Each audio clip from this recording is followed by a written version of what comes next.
রিয়াজের ও বিষয়ে বলতে চাইতো। ও আমাকে কোনো কিছু বলতে চাইতো না বা কোনো কিছু দেখাইতে চাইতো না, সবসময় আমার ঘর আটকায় রাখতো। তো আমি কীভাবে দেখবো, কীভাবে জানবো? আচ্ছা, আপনি যখন ভবিষ্যতে আপনি সম্পর্কেতে জড়ালেন, আপনি জানতেন পুরোপুরি সে বিবাহিত বা অবিবাহিত? না, ও তো বলছিল না ও বিবাহিত, ও বলছিল অবিবাহিত। অবিবাহিত ওর তো বয়স হয়নি। অবিবাহিত ভেবে আপনি তার সাথে সম্পর্কেতে জড়ান? অবিবাহিত জন্য তার সঙ্গে যে আমার রিলেশন ছিল তা না, মানে ও মানে ওর সব মানে সব কথাবার্তা শুনে যে ওর ফ্যামিলি নাই, ও ছোটোবেলা থেকে অনেক স্ট্রাগল করে এত দূর আসছে, এখন সব কিছু নষ্ট হয়ে যাচ্ছে, মানে এভরিথিং সব কিছু শোনার পরে আমি করছিলাম ওকে সাপোর্ট করছিলাম বা ওর সঙ্গে। আপনি যখন হিরো আলমের সংবাদ সম্মেলনটা দেখলেন ইতির সঙ্গে, যখন দেখলেন যে ইতি কবির কাছ থেকে সরে আসছে, তখন কি সেই জায়গাটা আপনি দখলে নিতে চেয়েছিলেন? না, সেরকম না, পরে ভাবলাম যে যেহেতু আপনি মানুষের 7,40,000 টাকা দিয়েছেন এই 2 মাসে, পরে ভাবলাম যে আমি দিয়েছি যে ও কাজ করে আবার আগের মতো জায়গা তৈরি করুক, আবার ওর ইনকাম সোর্স শুরু হোক, কারণ একটা ছেলে মানুষ কতদিন বসে থাকবে, আর আমি বা কতদিন দিব, আমি তো আর জমিদার না যে কই শুধু দিয়েই যাব। এই 7,40,000 টাকা কোন লোভে করে দিয়েছে, এই বিষয়টা একটু ক্লিয়ার করুন। লোভে পড়ে বলতে ওই যে বললাম না, ওকে সাপোর্ট করার মতো কেউ নাই, এই কথাগুলো শুনে। আর হচ্ছে ও কাজ করে আবার টাকাগুলো আমাকে ফেরত দিতে চাইছে, যে তাহলে ও কাজ করুক, কতদিন আর বসে থাকবে। আপনি কি অবির বউ হতে চেয়েছিলেন কি? না, এরকম কখনোই ছিল না। আচ্ছা, তাই যদি না থাকে তাহলে আপনি 2 মাস কিভাবে তার সাথে একসাথে থাকলেন, একই ঘরে থাকলেন? সে আশ্বস্ত করছিল নাকি আপনাকে বিয়ে করবে এরকম কিছু বলছিল? প্রলোভন দেখিয়েছিল?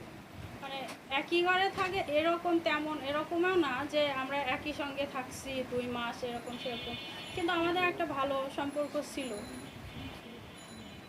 হ্যাঁ, যেটা বলছিলেন, আপনি যখন জানতে পারলেন হিরো আলম ভাই সেই দেখে সংবাদ সম্মেলন দেখে জানতে পারলেন ইতি তার ওয়াইফ, আপনারা দুজন এই জানার আগেই কি একসাথে ছিলেন কিনা 2 মাস? না, আমরা তো বললাম না, জাস্ট ফ্রেন্ড ছিলাম ফার্স্টে।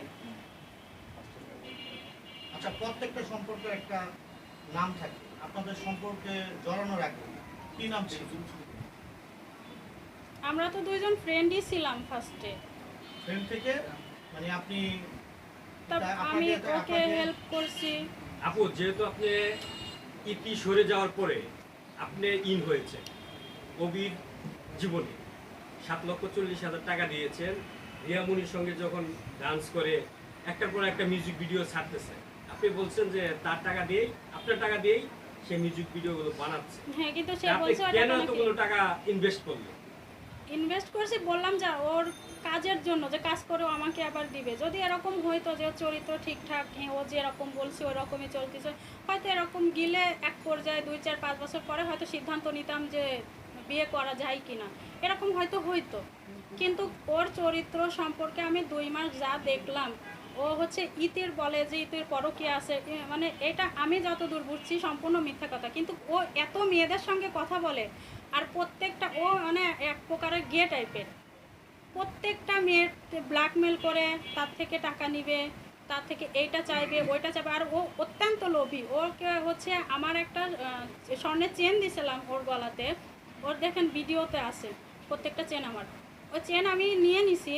এখন নেওয়ার পর ও আমাকে ছোটো লোক বলে, ছোটো লোকের বাচ্চা, আমাকে চেন নিয়ে নিছে। আরে আমি তো ওকে একেবারে দিয়ে দিছিলাম না, ওর জাস্ট ভিডিওর জন্য আমাকে নিয়েছিল। আচ্ছা আপু, আপনি একটা কথা বলছেন যে আপনি জাস্ট ফ্রেন্ড হলে তো এত টাকা পয়সা দিয়ে দেন, আপনাদের কোনো শারীরিক সম্পর্ক ছিল না? সত্য বলেন। না থাকলে তো মনে করেন এত টাকা কেউ কেউ দেয়, আপনি আমাকে দেবেন? সত্যটা বলুন। কথা বলেন তো, যে শাইলি করে প্রশ্ন বলতে পারলো মরে গেলে।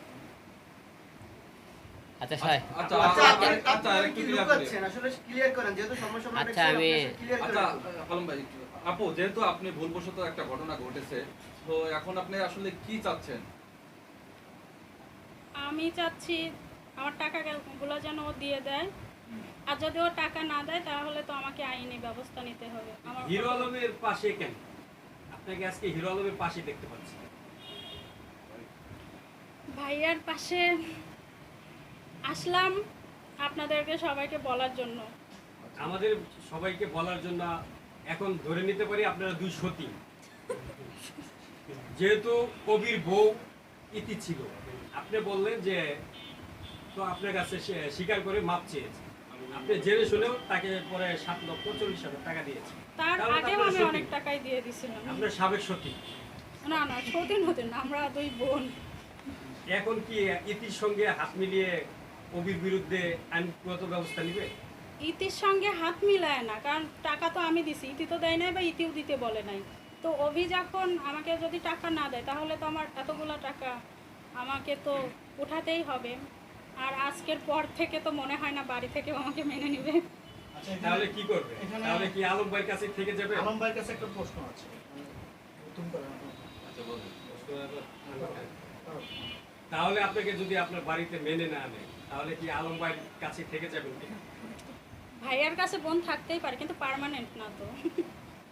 মানে কাজের ক্ষেত্রে থাকবেন না পার্মানেন্ট থাকতে চান কোনটা? না, হয়তো কাজের ক্ষেত্রেও হইতে পারে। আবার আর আমি তো মিডিয়া জগতের কেউ না, আমার কখনো একটা ছবিও হয়তো কেউ দেখে নাই। আপনারা কেন, আমার বাড়ির লোকও হয়তো আমার ছবি কেউ এখন ফেসবুকে যেহেতু দেখে আপনার নাই। অনেক টাকা, আপনি আমার যদি অনেক- কিছু টাকা ইনভেস্ট করেন আলম ভাইয়ের সাথে, আচ্ছা, আমরা প্রশ্নে আছে এখন সিরিয়াসলি আমরা একটু ইতির মুখ থেকে শুনতে চাই। হ্যাঁ, দাঁড়ান, আমি 3-4টে প্রশ্ন করি, 3-4 আপনি কিনা প্রশ্ন আমি করতে 3-4টে। আচ্ছা, আমার এর আগে আমার একটি প্রশ্ন আছে। আচ্ছা আলম ভাই করবো। আমার একটি প্রশ্ন হচ্ছে, আলম ভাই, অনেকেই বলছে বাংলা মুভির মতো আপনি আপনার বউ